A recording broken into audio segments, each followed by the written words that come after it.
Aujourd'hui, nous quittons enfin la Guadeloupe pour aller à Antigua.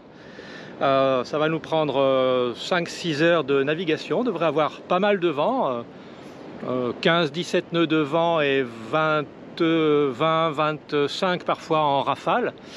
Donc vous le savez ici, hein, la vitesse donnée pour les rafales correspond globalement à la vitesse du vent laminaire. On va partir sur un riz dans la grand voile et le Solent, ça devrait bien avancer. Donc on a préparé le bateau, je vous fais un petit tour d'horizon rapide, vous allez voir, ça nous prend une demi-heure, 3/4 d'heure pour préparer tout ça. Bon, bien sûr, la cale ici, la soute est ouverte parce que comme on va remonter quelques mètres de câbleau qui prolonge la chaîne, ce câbleau quand il est sec il s'entoure pas autour du barbotin, donc il faut le tirer, et il faut tirer aussi pour faire passer l'épissure entre ce câbleau et la chaîne. Donc tout ça c'est ouvert, ça nous permet de surveiller la remontée de l'ancre. Habituellement l'ancre est sécurisée. En fait, j'attache le câbleau ou la chaîne avec ça pour libérer la tension sur le barbotin, pour s'il y a le moindre souci, on va pas arracher le matériel, mais on va être tenu par un petit cordage qui est assez costaud pour ça. Voilà, donc ça c'est prêt. Les deux petits boutons sont ouverts pour pouvoir remonter l'ancre d'ici si besoin est, et c'est Béatrice qui le fera à la télécommande. Le Solent est presque prêt, je vais lui mettre ces deux taquets en place. On a sur les conseils de... je crois que c'est Bernard qui nous avait donné ça comme conseil. J'ai viré tous les lazy jack. Donc la grand voile est libre, elle va pouvoir monter sans aucun risque de prendre une latte quelque part, ça va nous faciliter la manœuvre. Et puis je vais essayer de voir si je peux la monter à la main pendant que Béa reprend le mou sur le winch là-bas tout à l'heure. Je ne sais pas si on pourra vous le filmer, mais ça peut être intéressant. J'ai préparé mon bout d'affalage pour l'arrivée sur une poulie ouvrante. Les bosses de riz sont sur le pont, ce qui fait qu'elles vont pouvoir monter avec la grand voile sans faire de nœuds chacune de son côté. Donc tout ça c'est prêt. Ici c'est la balancine, elle est un peu en vrac parce que généralement on remonte un petit peu la baume quand on envoie la grand voile, mais aujourd'hui on va essayer de faire ça au calme, on va essayer de s'en passer, on va voir ce que ça donne. Écoute de grand voile des deux côtés en place. La drisse de grand voile tout à l'heure elle sera ici sans être engagée. Voilà, le chariot de la grand voile est au centre, l'annexe est remontée, elle est sécurisée, l'électronique de bord est allumée, voilà, les écrans sont en place, tout fonctionne. Béatrice nous a sorti les gilets de sauvetage, les petites chaussures qui vont bien, on a ouvert les panneaux extérieurs pour pouvoir avoir un peu de visibilité et un petit peu d'air. On va avoir le vent qui vient de tribord, donc ça va rester fermé pour pas nous foutre trop de bazar dedans. Et puis voilà, hein, j'ai fait tourner un petit peu le groupe électrogène tout à l'heure pour avoir un petit peu d'énergie. Il doit être quelque chose comme... voilà, 8h20. J'avais prévu un départ à 9h, mais là, on va pouvoir enchaîner. Tout ça, c'est très bien. Allez, nous voilà partis, il est presque 9h. On a pris un petit peu de temps pour envoyer la voile, parce que ici, c'est... Je vous l'ai dit dans les vidéos précédentes, c'est truffé de bouées partout. Il y a des casiers de pêcheurs partout, donc il faut slalomer, il faut faire un peu gaffe. J'ai essayé pour le fun de hisser la grand voile à la main, comme le font certains autres outre-mer. En fait, la nôtre est beaucoup trop lourde pour ça, donc j'ai pu faire à peine la moitié. Donc elle est en place sur un riz, comme je l'avais dit. Voilà. On n'a pas beaucoup de vent, on est encore sous le vent de la Guadeloupe. Et la petite turbine qui me donne la vitesse du bateau par rapport à l'eau, que j'ai nettoyée hier pour m'assurer qu'elle tournait librement, en fait elle ne me donne pas la vitesse, donc je suis un peu orphelin de la vitesse réelle du vent et du bateau. Le vent est en train de monter, là 18-19, on va prendre le vent, donc je vais poser la caméra, et puis on est sur un riz, je vous l'ai dit, au trait plutôt serré. On va essayer de gérer ça pour bien naviguer. A tout à l'heure. Bon, je suis venu me mettre un peu à l'abri à l'intérieur. Vous allez voir les conditions de navigation qu'on a en ce moment. Il est 9h40, donc ça fait 40 minutes qu'on a mis les voiles. On a dépassé la Guadeloupe, donc là on est sur le vent météo. On a un vent qui souffle entre 18 et 20, 22 nœuds, 23 en rafale parfois. Donc 18 en vent établi et 22-23 en apparent, donc c'est pas mal. On avance entre 9 et 10 nœuds. On a le vent à peu près au travers, à 80 degrés devant nous, donc voilà, presque à angle droit. Mon apparent, il est un petit peu devant, mais bon, ça ne joue pas beaucoup. On a deux catamarans devant nous qui sont partis presque en même temps, un petit peu avant. Le premier, on est en train de le rattraper. C'est un petit lagoon, ils viennent de prendre un riz. Le deuxième, c'est un gros Sunreef qui allait à fond la caisse, mais avec un quart d'heure d'avance sur nous. Forcément, il avait plus de vent. Je pense qu'on va le rattraper avant notre arrivée. Je vous montre les conditions, c'est intéressant. On a les vagues contre nous, c'est pas très agréable. Ok, alors n'oubliez pas que la GoPro elle garde l'horizon stable, ce qui fait que vous allez voir Ti-Ama qui gigote devant. Les vagues sont pas très grosses, il y a 1 mètre, 1,50 m de creux toutes les 6-7 secondes. Et c'est haché, on a à la fois la houle et les vagues du vent. Là-bas en face de nous le Sunreef qu'on va rattraper tout à l'heure. L'autre kata là qui gigote pas mal. Bon, c'est dynamique. À l'arrière. Ah, vous connaissez ces images, hein?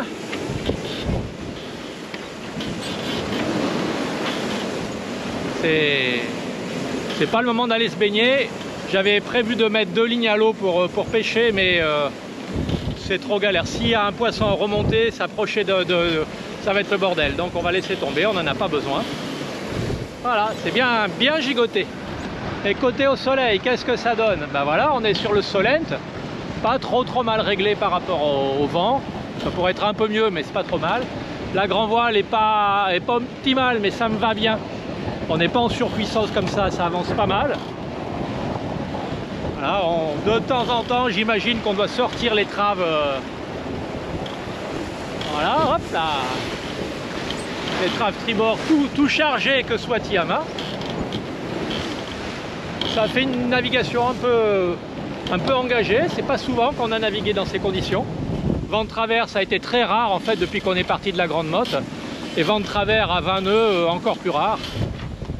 L'annexe est a priori bien attachée, elle est sécurisée.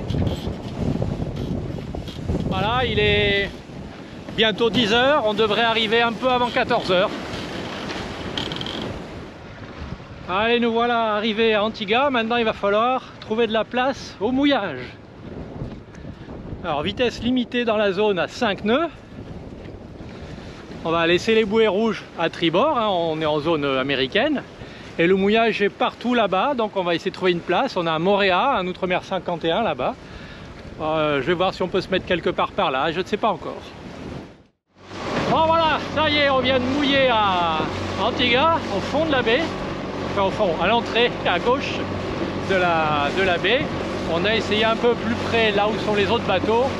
Et en fait, c'est beaucoup plus près, hein, c'est très sympa, mais c'est un fond rocheux. Il n'y a aucune tenue, c'était le bordel. Là, on est sur un herbier. C'est pas top parce que les herbiers, ça les abîme, mais l'encre a pris du premier coup. On a les tortues autour de nous, c'est top. Alors la règle ici, la baie est immense, vous le voyez. Moi, je vais essayer d'aller m'enfiler quelque part par là, mais je sais pas trop où.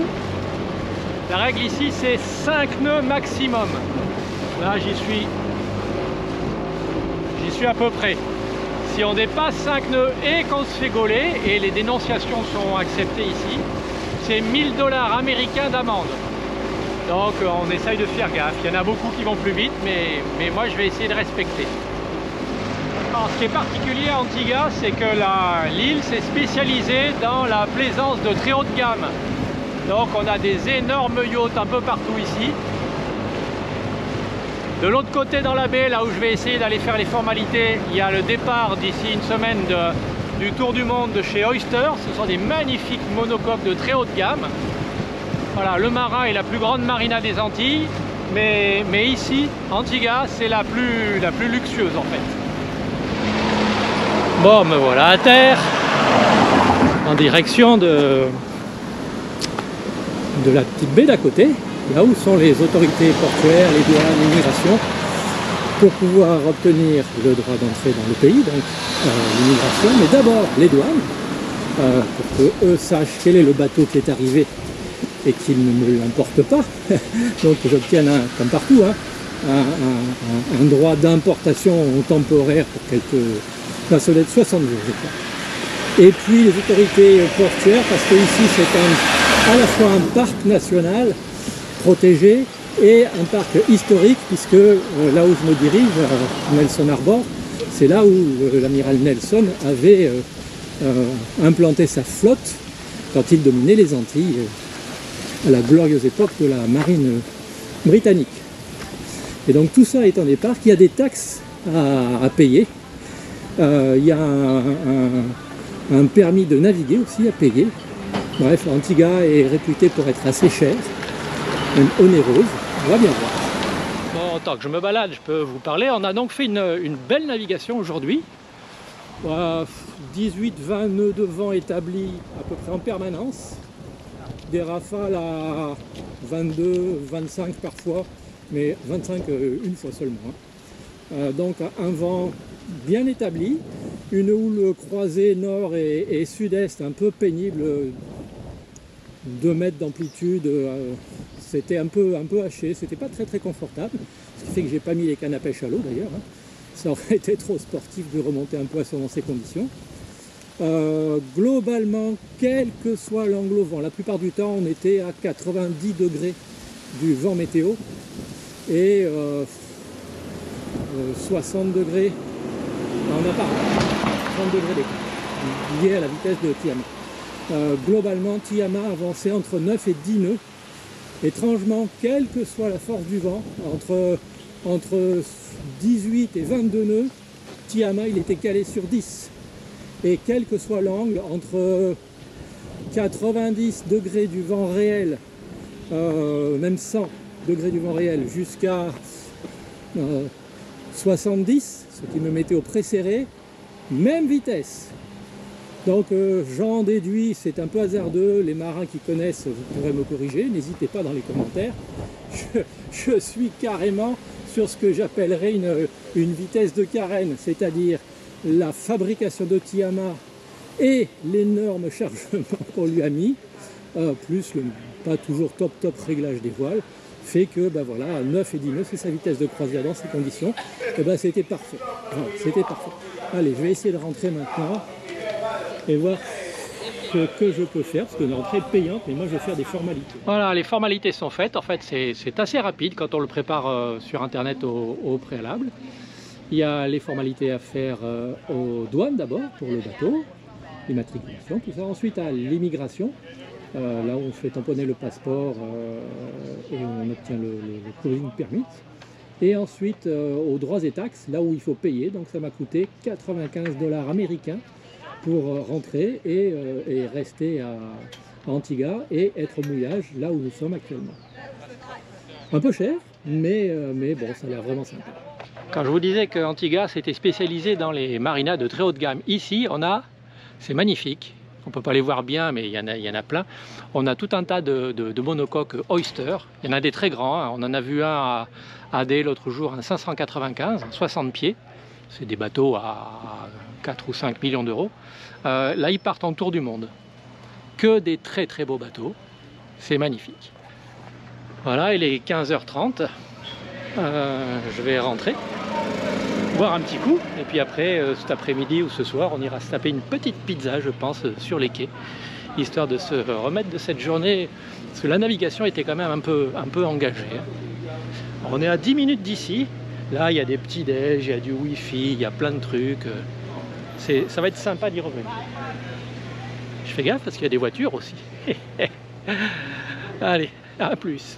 Alors on aurait probablement pu venir au mouillage quelque part dans la baie de Nelson Harbor.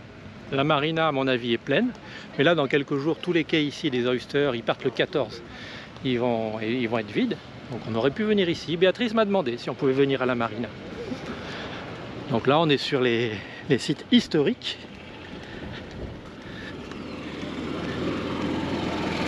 On y reviendra pour la visite. Hop là, ça tourne vite, hein. On y reviendra pour la visite. Et puis, ben, vous en saurez plus à ce moment-là. Nelson Harbor, c'est une toute petite baie, très protégée. Il y a des mangroves, donc les bateaux peuvent s'attacher au palétuvier. C'est bien abrité de la houle et du vent. Là, le catamaran qui est là-bas, il vient juste d'arriver, il va s'installer au milieu Mais c'est très bien, c'est un très bon choix. On aurait pu se mettre là, je craignais que ce ne soit plein. Et puis avec les oysters qui sont là-bas, c'était pas évident parce que eux ils ont une ancre à l'avant qui tire très très loin. Donc c'était pas évident de s'installer ici, mais c'était un bon choix puisque on était à côté du centre historique et des petits restos. Mais là où nous sommes, c'est 10 minutes d'ici, enfin 5 minutes maintenant. Bah, je pense que c'est très bien aussi. On a plus de place pour s'installer. On a des tortues. Il y a plein de restos. Et puis surtout, hein, on est à 5 minutes de Watermaker Service, l'entreprise qui devrait pouvoir s'occuper de notre dessalle. Apprécié par ces dames, bien réputé, le New Sensation Spa. Massage, épilation, voilà, il y a tout ici. En tout cas, Béatrice va venir y faire un petit tour et peut-être moi aussi pour me faire masser. Juste à côté, Tilelo, un restaurant qui est bien réputé. C'est sympa, hein? Il y a de quoi faire. Un tout petit peu plus loin là-bas, il y a un restaurant mexicain. Alors, mexicain, ça peut être un peu relevé, donc je garantis pas qu'on ira. Ici, Roquita, pub. Petit pub anglais. Premier cru, c'est là pour aller chercher du pinard. Peut-être un peu cher, hein, puisqu'on est en Antigua, tout est très cher. Mais pourquoi pas. La pharmacie, les cartes de téléphone. Et là, tout ce qu'il faut. Ici, la petite supérette. Alors, je sais pas où est l'entrée. Là-bas, il y a un petit distributeur de billets en cas de besoin. Donc si on veut s'approvisionner, voilà, Nelson Harbor là-bas d'où je viens. Bon, et me revoici sur le port de Falmouth Harbor, de l'autre côté de la petite péninsule. Donc la baie est beaucoup plus grande. Il y a un ponton pour les annexes qui est très bien. Après, c'est les pontons pour les gros bateaux, donc on n'a pas le droit d'y aller, mais ici, ça a l'air bien. La vitesse est limitée à 4 nœuds ou 5 selon les sources. Donc ça prend un petit moment pour rentrer à Tiama qui est derrière là tout à fait au fond. Mais on va être très bien, je pense. Je vous disais que la vitesse était limitée dans le port. Alors certains ou le savent pas ou n'en ont rien à fiche. Lui il est à 8 petits nœuds. Là il va à l'appontement qui est réservé pour peut-être les gros bateaux, donc il peut payer l'amende de toute façon. 1000 $ US, bon, on n'a pas trop envie. Une petite conclusion de la vidéo que vous venez de voir, je tourne la conclusion jeudi matin, la vidéo a été tournée lundi dans l'après-midi quand nous sommes arrivés à Antigua. En substance, nous sommes venus à Antigua pour la réparation du dessal. J'ai rencontré la personne qui est venue sur le bateau, j'avais tout préparé pour ça. En résumé, hein, pour la faire courte, il ne pourra rien faire. J'en reparlerai une autre fois. Donc les réparations ne seront pas faites à Antigua ici. La réparation que moi j'ai faite sur le dessal tient très très bien. Il nous fait de l'eau de parfaite qualité, mieux que ça n'était avant. Donc la troisième membrane était déjà un petit peu HS. Donc là on peut tenir plusieurs semaines comme ça. On est toujours autonome au niveau eau. On produit moins que d'habitude, mais c'est largement suffisant. Donc de ce côté-là, on est libre. Bon, il va falloir réparer quand même, hein, c'est certain. J'ai contacté Outremer, bien évidemment. J'ai contacté Dessalator. Dessalator était fermé pendant les fêtes, donc ils m'ont répondu tardivement. Si j'avais eu une réponse avant, je ne serais pas venu ici à Antigua. Je serais venu dans un autre port. En substance, donc, les réparations seront faites à Saint-Martin. Première quinzaine de février, je pense. Nous allons y récupérer notre Parasailor au passage, donc ça tombe bien, tout se goupille bien. Et l'ingénieur référent de Dessalator est à Saint-Martin jusqu'à début mars. Donc je pense qu'on va pouvoir avoir une mise à jour de la carte électronique, une reprogrammation, un calibrage de l'appareil, et que je vais pouvoir échanger avec quelqu'un qui connaît parfaitement ces machines pour voir si je peux faire ce que j'ai envie, c'est-à-dire le repasser en mode manuel et déplacer le panneau de commande à l'intérieur du bateau. Donc ça, ben, vous en saurez plus dans un mois quand on sera concerné par les réparations. Hier, on est allé faire un petit tour à terre avec Béatrice. On a été visiter English Harbour. On a pris du bon temps, il faisait beau. On a bu un verre dans un petit troquet, un bon cocktail local qui était bien sympa. Et ensuite, on a mangé une super pizza chez Paparazzi, la pizzeria réputée du port ici à Falmouth Harbour. On s'est bien régalé, on est rentré juste à 6 h, il faisait encore jour, parce qu'on a réussi à manger à 17 h. On avait faim, c'était très bien. Donc on a passé du bon temps, il n'y a pas grand chose à faire ici, à part les restos et puis prendre quelques photos des super méga yachts. Donc je pense qu'on va se déplacer, peut-être aujourd'hui, je pense pas, mais probablement demain. Aujourd'hui, je vais voir si on a moyen d'aller nous baigner quelque part derrière Tiama, là-bas. Il y a des récifs et avec un peu de chance, il y aura des petits poissons, il y aura peut-être des raies, des coraux. On va voir, c'est pas loin, ça va nous occuper un moment. On va y aller en annexe pour pouvoir revenir contre le vent, parce que le vent souffle pas mal ici, hein, et ça va nous occuper. Ensuite, si le temps s'y prête, on va regarder aujourd'hui avec Béatrice, tous les deux, on a deux possibilités sur Antigua. C'est une belle île, soit on la contourne par l'ouest, donc à la sortie de la baie là-bas, on prend de ce côté, on prend derrière mon épaule gauche, par l'ouest, et on fait les beaux mouillages de l'île sous le vent avec les belles plages et les choses comme ça. Donc on fait, mettons, un mouillage par jour, on fait 1 ou 2 heures de navigation le matin, et puis on remonte petit à petit sur le nord d'Antigua avant de tirer sur Barbuda qui est au nord d'Antigua. Autre possibilité, on contourne Antigua par l'est, donc en sortant de la baie ici, on tourne à gauche. On fait 1 ou 2 petits mouillages intermédiaires, histoire de prendre notre temps. C'est très court, hein, ça va être des navigations de 1 heure ou 2 à chaque fois. Et puis on va aller au point le plus à l'est d'Antigua et Barbuda, du pays.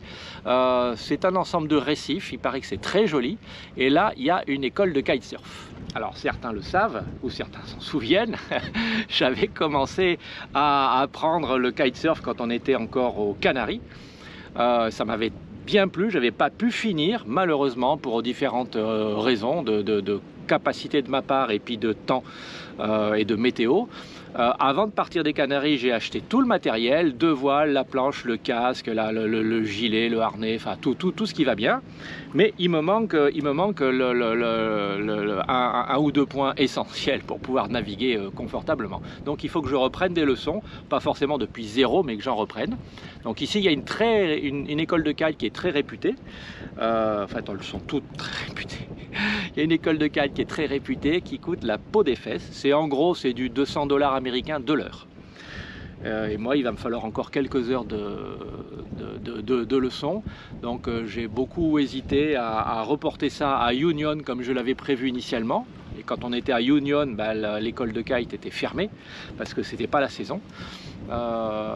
Et là, si je me décide pas, j'ai regardé les prix un peu dans toutes les îles, c'est 150 à 200 € l'heure de leçons par un package de 3 heures à chaque fois. Le site est bien ici. C'est soit je revends tout le matériel que j'ai acheté, soit je vais jusqu'au bout des choses et je finis d'apprendre.